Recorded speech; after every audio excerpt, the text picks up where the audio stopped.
반갑습니다. 흑임자 쌤이에요. 혹시 여러분 정글북이라고 하는 소설 읽어본 적 있습니까? 인도의 한 정글에서 성장한 늑대 소년 모글리의 환상적인 모험 이야기를 다루고 있는 소설인데요.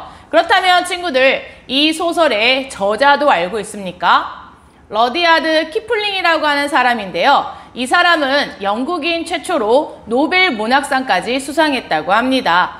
그렇다면 친구들, 혹시 이 키플링이 1899년 2월 달에 발표했던 백인의 짐이라고 하는 시도 읽어본 적 있습니까? 이 백인의 짐이라고 하는 이 시는 말 그대로 미개한 인종을 올바르게 이끄는 것이 백인이 져야 할 의무다라고 하는 시입니다. 선생님은 대학 시절에 이 내용을 공부하면서 정글북의 키플링과 백인의 짐을 썼던 키플링이 잘 매치가 되지 않아서 선생님이 상당히 충격을 받았었던 경험이 있습니다. 그렇다면 여러분, 이 키플링이 왜 이런 백인의 짐이라고 하는 이 시를 쓰게 되었는지 선생님과 함께 오늘 제국주의가 무엇이고 이 제국주의를 정당화해준 이론이 또 무엇이 있었으며 이 제국주의가 심화되는 과정에서 가장 착취가 심했던 아프리카가 어떻게 분할되어 가는지 선생님과 함께 천천히 공부해 보도록 하겠습니다. 자, 그럼 제국주의가 무엇인지 먼저 개념부터 공부를 해보겠습니다. 제국주의라는 것은 유럽의 강대국들이 자국의 이익을 극대화하기 위해서 경제력이나 군사력을 앞세워 침략을 하는 겁니다. 당시 아시아나 아프리카 같은 나라들을 침략을 해서 무엇으로 삼는 거다? 그렇죠. 식민지로 삼는 것을 우리가 제국주의라고 이야기를 합니다. 그럼 친구들, 이 제국주의라고 하는 건 왜 등장할 수밖에 없었을까요? 필연적인 배경이 있습니다. 등장 배경. 자, 그거는 한마디로 산업혁명 때문이었습니다. 자, 산업혁명이 왜 제국주의라고 하는 결과를 가져오게 되었는지 선생님과 함께 정리를 해볼까요? 친구들, 우리가 산업혁명을 이미 공부했기 때문에 산업혁명을 가장 잘 설명해주고 있는 세 단어가 있습니다. 혹시 여러분 한번 정리해 보실래요? 자, 산업혁명을 가장 잘 설명해주는 단어는 바로 공장, 기계, 대량 생산입니다. 그렇죠? 공장에서 기계가 물건을 대량으로 이제 생산하게 되었습니다. 친구들, 그러면 이제 대량 생산이 가능해지면서 어떤 문제가 이제 생겨나게 되느냐? 수요와 공급의 밸런스가 깨지겠죠. 말 그대로 대량 생산이기 때문에 따라서 공급 과잉의 문제가 이제 생겨납니다. 공급이 과잉이 된다. 이거는 수요에 비해서 뭐가 훨씬 많다? 공급이 훨씬 더 많아진다는 뜻이 되겠죠. 자, 그러면 공급이 많아지면 많아질수록 이제 물건은 팔리지 않을 테니 팔리지 않는 재고가 계속 쌓이게 됩니다. 자, 그러면 이제 유럽의 각 국가들, 특히 산업혁명을 한참 진행하고 있는 각 국가들의 입장에서는 이 재고의 문제를 해결해야 됩니다. 따라서 자, 이 물건을 판매할 뭐가 필요한 거다? 그렇죠. 상품 시장이 필요한 겁니다. 자, 각 국가들은 상품 시장이 필요하고요. 또 하나, 물건을 만들기 위해서는 뭐도 필요합니까? 말 그대로 원료가 필요하겠죠. 자, 원료를 아주 값싸게 공급해 줄 수 있는 원료 공급지도 필요할 테고요. 또 하나는 잉여 자본을 투자할 곳이 필요합니다. 자, 그러면 잉여 자본이라는 게 무슨 말일까요? 여러분, 잉여 인간이라는 말 많이 들어봤을 거예요. 잉여라는 건 남는다란 뜻이죠. 남는 거. 그러면 남는 돈을 투자할 곳이라고 얘기를 했을 때 말 그대로 뭐냐? 여러분이 회사에서 이제 한 달에 100만 원을 벌었습니다. 그럼 이 100만 원을 그대로 집에 보관하면 100만 원밖에 안 되겠지만 자, 돈을 벌려면 어떻게 해야 됩니까? 이 100만 원을 은행에 예금을 한다든지 주식에 투자를 한다든지 부동산에 투자를 한다든지 또는 어떤 기술이라든지 이런 내 능력을 키우기 위해서 이런 곳에 투자를 해야 이렇게 돈을 벌게 되는 일이 생겨나잖아요. 마찬가지로 당시 각 국가들도 남는 돈을 투자하기 위해서 자, 새로운 뭔가가 필요했다는 겁니다. 자, 이렇게 상품 시장으로서 원료 공급지로서 잉여 자본을 투자할 곳으로서 자, 뭐가 필요했던 거다? 그렇죠. 식민지가 필요했던 겁니다. 각 국가들 입장에서는. 자, 그러면 두 번째, 이런 제국주의를 정당화해준 이론에는 무엇이 있는지 선생님과 함께 세 가지만 정리해 보겠습니다. 첫 번째가 사회진화론입니다. 자, 친구들, 이 사회진화론이라고 하는 이 이론은 어디서 나왔냐면 찰스 다윈의 진화론에서 나왔습니다. 여러분, 이 다윈의 진화론을 가장 잘 설명해주는 단어가 뭡니까? 말 그대로 적자생존 또 약육강식이라고 하는 단어가 있죠.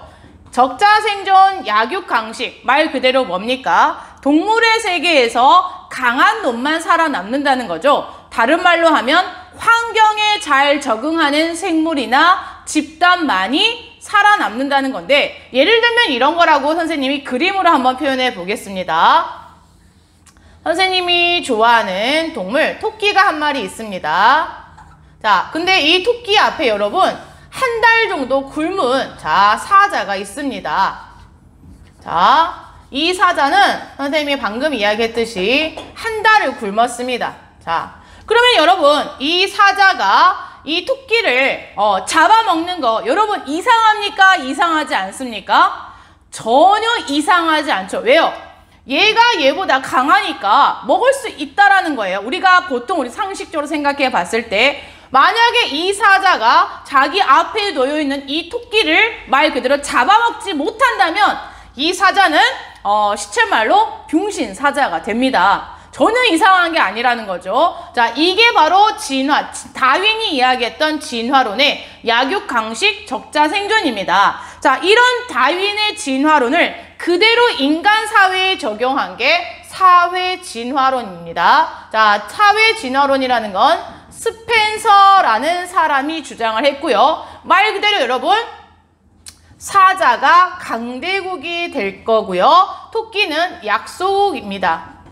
자, 진화론에서와 마찬가지로 인간 사회의 발전 법칙도 강한 나라가 자, 약한 나라를 뭐 할 수 있다? 침략할 수 있다. 강대국이 약소국을 침략해서 문명화시키는 건 당연하다라는 논리가 바로 사회진화론인 겁니다. 그럼 여러분 여기 있는 강대국에 해당하는 대표적인 나라들이 어디가 되겠습니까? 유럽의 영국이라든지 프랑스라든지 그 다음에 미국 같은 나라들이 될 거고요. 우리 아시아에 여러분 일본이 되겠죠. 자, 그러면 약소국에는 어떤 나라들이 있습니까? 뭐 우리의 조선이라든지 뭐 아시아의 뭐 인도라든지 아프리카라든지 자, 이런 나라들이 약소국이 되겠죠. 따라서 이런 강대국들이 약소국을 침략하는 건 전혀 이상한 게 아니야 라고 하는 논리가 스펜서가 이야기했던 사회진화론이 되는 겁니다. 그 다음 두 번째는 인종주의가 있습니다. 여러분, 인종주의라는 것은 인종을 나누는 거죠. 백인종, 황인종, 흑인종 이렇게 나눈 다음에 인종에도 레벨이 있다라는 겁니다. 가장 상위 레벨이 백인종이라는 거죠. 다시 설명하면 문명화된 백인종이 미개한 황인종이나 흑인종을 지배하는 것은 아주 당연하다라는 게 인종주의고요. 다른 말로 백인 우월주의라고도 표현해 볼 수 있겠습니다. 자, 여러분 이거를 아주 잘 보여주고 있는 시가 선생님이 처음에 오프닝을 할 때 이야기를 해줬었던 키플링이라고 하는 사람이 썼던 백인의 짐이라고 하는 시가 있었죠. 이게 바로 말 그대로 백인이야말로 문명화됐기 때문에 미개한 황인종이나 흑인종을 이끌어야 된다라고 하는 내용이었었죠. 백인의 짐. 자, 지금 화면상에 잘 보이고 있죠? 여러분, 이 백인의 짐이라고 하는 이 시를 한 번씩 꼭 읽어보기 바랍니다. 세 번째는 침략적 민족주의라고 할 수가 있겠습니다. 자, 친구들, 민족주의가 어떻게 되었다는 거죠? 변질되었다는 거죠. 말 그대로 민족주의라는 개념은 뭡니까? 민족을 기반으로 민족의 역량을 다 모아서 하나로 다 모아 다른 나라보다 발전되고 앞선 나라로 만들자라고 하는 게 민족주의인데, 이게 변질이 되는 과정에서 이제 어떻게 사용이 됩니까? 우리 민족이 잘 먹고 잘 살기 위해서 다른 민족을 뭐 해버릴 수 있다? 침략할 수 있다. 다른 민족을 밟아버릴 수 있다라고 하는 게 침략적 민족주의라고 할 수가 있겠습니다. 그래서 자, 당시에 이런 제국주의를 정당화시켜 주었던 이론들이 사회진화론, 인종주의, 침략적 민족주의가 있었다는 거 정리하기 바랍니다. 자, 그러면 세 번째, 제국주의 경쟁이 심화되는 과정에서 당시 가장 착취가 심했던 아프리카가 어떻게 분할이 되어 가는지 그 과정을 지도를 통해 함께 살펴보도록 하겠습니다. 여러분, 아프리카는 유럽인들에게 처음에는 이제 미지의 세계였었죠. 미지의 세계를 탐험하기 위해서 많은 유럽의 탐험가들이 아프리카 내륙에 깊숙이 침투를 했지만 그때마다 번번이 수면병이나 말라리아에 걸려서 모두 죽어버리게 됩니다. 그러다 19세기 중반에 이 수면병과 말라리아 치료제가 이제 개발이 되면서 말 그대로 많은 유럽 제국주의 국가들이 아프리카의 내륙에 깊숙이 침투하게 되죠. 대표적인 인물이 리빙스턴과 스탠리라고 하는 인물이 있는데, 이들에 의해서 이제 아프리카 내륙에 가면 다이아몬드 광산이라든지 금이라든지 은이 굉장히 많이 매장이 되어 있고, 고무 생산지라든지 커피를 생산할 수 있는 땅이 정말 너무너무 많다라는 게 이제 알려지게 되었던 거죠. 그러면서 이제 유럽 각 국가들이 어떻게 하게 된다? 이 아프리카에 진출을 해서 말 그대로 아프리카를 케이크 자르듯이 뚝뚝뚝뚝 잘라서 식민지로 차지하게 됩니다. 이해 갔습니까? 자, 그러면 이 아프리카 분할에 가장 먼저 뛰어들었던 대표적인 나라가 어딜까요? 그렇죠. 영국입니다. 당시 영국 같은 경우에는 이집트를 보호국으로 삼고 남쪽에 남아프리카 연방을 조직을 합니다. 따라서 아프리카의 북쪽과 남쪽에 거점을 마련했던 영국 같은 경우에는 이집트의 카이로부터 자, 남쪽의 케이프타운까지를 연결하는 어떤 정책을 펴게 된다? 종단 정책을 펴게 됩니다. 자, 정리해 볼까요? 영국은 아프리카를 어떻게 차지하려고 했다? 세로로 자, 차지하려고 합니다. 이집트의 카이로부터 남아프리카 공화국의 케이프타운까지를 연결하는 종단 정책. 여러분, 이 종이라고 하는 게 말 그대로 뭡니까? 세로 종자죠. 자, 종단 정책이었다는 거. 자, 반면 이 영국과 가장 라이벌이었던 나라가 어디입니까? 그렇죠. 프랑스가 되겠죠. 프랑스 같은 경우에는 자, 아프리카의 이쪽에 있는 알제리부터 시작을 해서 쭉쭉쭉쭉 영토를 넓혀 나가 어디 지역을 차지하게 되었느냐? 아프리카의 서쪽 지역을 차지하게 됩니다. 서아프리카 지역을 차지했고, 자, 이쪽에 섬이 하나 보이죠, 여러분? 이 섬의 이름이 마다가스카르 섬입니다. 그래서 서아프리카 지역부터 마다가스카르까지를 연결하는, 자, 특히 여기 있는 알제리라고 적어보겠습니다. 알제리부터 여기 섬이 어디라고요? 마다가스카르 섬을 연결하는, 자, 무슨 정책을 추진하게 되었다? 가로 횡자를 써서 횡단 정책을 추진하게 되었습니다. 자, 그 다음에 세 번째, 여러분, 아프리카 중앙에 가면은 콩고라는 나라가 있습니다. 콩고. 자, 노란색으로 적어보겠습니다. 콩고 같은 경우에는 어느 나라가 차지했느냐? 벨기에가 차지를 했는데요. 자, 이 콩고가 왜 중요한 지역이었느냐? 당시 유럽의 각 국가들이 산업혁명을 이제 진행하는 과정에서 자, 이 고무가 상당히 많이 필요했습니다. 그런데 이 콩고가 자, 바로 고무 생산지로 상당히 유명한 지역입니다. 그래서 콩고를 벨기에가 차지했다라는 거 정리를 하고요. 이 이외에도 여러분 19세기 후반에 이제 뒤늦게 산업혁명을 이루었던 독일이라든지 이탈리아 같은 경우도 아프리카 분할에 뒤늦게 뛰어들게 됩니다. 알겠습니까? 자, 그러다 보니까 여러분 오늘날 아프리카의 국경선을 보면은 어떻게 생겨 있다? 그렇죠. 케이크를 자르듯이 이렇게 굉장히 반듯반듯하다라는 걸 볼 수가 있을 거예요. 요 아프리카의 국경선이. 그건 왜 그렇다?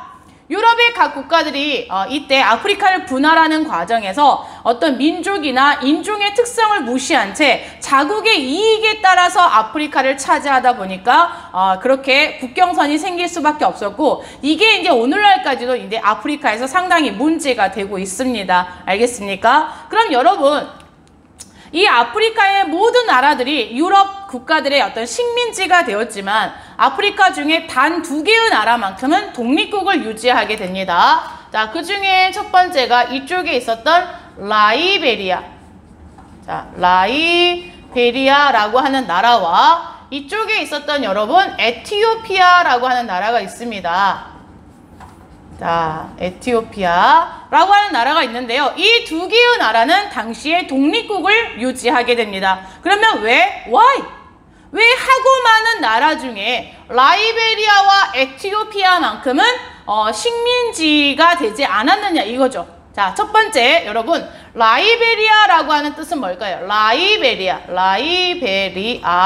영어로 말하면 리버티입니다. 쉽게 말하면 자유의 땅이라는 뜻인데요. 이 라이베리아는 기원을 거슬러 올라가 보면 여러분 미국이 세워준 나라입니다. 쉽게 말하면 미국이 세워준 나라였기 때문에 당시 유럽의 강대국들이 건들지 않았다는 거. 자, 그 다음에 두 번째 에티오피아 같은 경우에는 상당히 저항정신이 강한 나라로서 에티오피아를 누가 침략해 왔냐면 이탈리아가 침략해 왔는데, 이 이탈리아와 아두와 전투에서 당시 에티오피아가 승리를 하게 되면서 식민지가 되지 않았던 겁니다. 여러분, 여기는 에티오피아는 우리 한국사와도 상당히 인연이 깊죠. 6.25 전쟁 때 황제 근위병을 3,000명 이상 보내주었던 상당히 고마운 나라입니다. 그래서 여러분, 우리가 6.25 전쟁에 참전했던 전사자 명단에 보면은 이 에티오피아 군인들이 있습니다. 알겠습니까? 자, 그래서 정리를 해볼까요?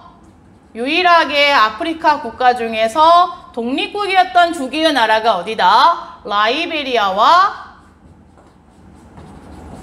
에티오피아가 있다는 거 정리를 하기 바랍니다. 그러면 마지막, 이 제국주의 경쟁이 심화되는 과정에서 각 국가들끼리 발생했던 충돌에는 어떤 사건이 있는지 2가지 정리해 보겠습니다. 친구들, 이 아프리카 지도를 한번 봐주시겠습니까? 자, 지도를 딱 보는 순간 영국의 종단 정책과 프랑스의 횡단 정책이 충돌하는 지점이 보입니다. 지금 선생님이 지도에 표시를 해놨는데 이 지점이죠. 자, 여기가 어디냐? 바로 남수단의 파쇼다라고 하는 지역입니다. 이 파쇼다라는 지역에서 영국과 프랑스가 충돌하게 되는데, 우리가 그 사건을 1898년 파쇼다 사건이라고 이야기를 합니다. 자, 다시 한번 정리하면 파쇼다 사건은 뭐와 뭐가 충돌하는 거다? 영국의 종단 정책과 프랑스의 무슨 정책이 충돌을 했다? 그렇죠. 횡단 정책이 충돌을 한 겁니다. 자, 그런데 당시 전쟁으로까지 번지지는 않았는데 그 이유는 프랑스가 양보를 하면서 이 사건이 일단락되어지지만, 어쨌든 이 제국주의 경쟁 과정에서 상당히 갈등과 경쟁이 치열해지고 있다는 걸 보여주는 게 파쇼다 사건이라고 할 수가 있고요. 자, 그 다음에 두 번째가 여러분 모로코 사건입니다. 모로코 사건은 1905년과 1911년 2번에 걸쳐 일어났는데요. 자, 이 지도로 다시 한번 와보겠습니까? 자, 이 알제리 옆에 여러분 모로코라고 하는 나라가 있습니다. 모로코. 자, 이 모로코는 원래 누가 이제 차지를 하고 있었느냐? 프랑스가 차지하고 있었는데 뒤늦게 제국주의 경쟁에 뛰어들었던 독일이 쉽게 말하면 프랑스가 차지하고 있던 모로코에 숟가락을 얹으려고 한 거죠. 숟가락을 얹었다라는 표현보다는 뺏어가려고 한 거죠. 그래서 프랑스와 독일 사이에 자 정리해 보겠습니다. 프랑스와 독일 사이에 어디를 놓고서 자, 모로코를 놓고서 두 번에 걸쳐서 1905년과 1911년 두 번에 걸쳐서 이제 대립한 사건인데 당시 이 프랑스 편에 어느 나라가 서게 되냐면 영국이 서게 되면서 영국이 프랑스를 지원해 주게 되면서 당시 이제 독일이 양보하고 물러나게 되면서 모로코 사건도 이제 일단락되어집니다. 그래서 전쟁까지는 가지 않았다는 거 알겠습니까? 자, 이렇게 해서 오늘 선생님과 함께 제국주의가 무엇이고 제국주의를 정당화해준 이론 3가지, 그 다음에 3번째 가장 착취가 심했던 아프리카가 어떻게 분할이 되었는지, 마지막 이 제국주의가 심화되는 과정에서 각 국가들 사이에서 발생했던 충돌 2가지 같이 정리를 했습니다. 자, 다음 시간에는 선생님과 함께 이 제국주의가 이제 치열해지면 치열해질수록 결국 어떤 사건으로 번지게 된다? 1차 세계대전이 세계대전으로 전개가 되는데, 자, 1차 세계대전에 대해서 선생님과 함께 재밌게 공부해 보도록 하겠습니다. 안녕!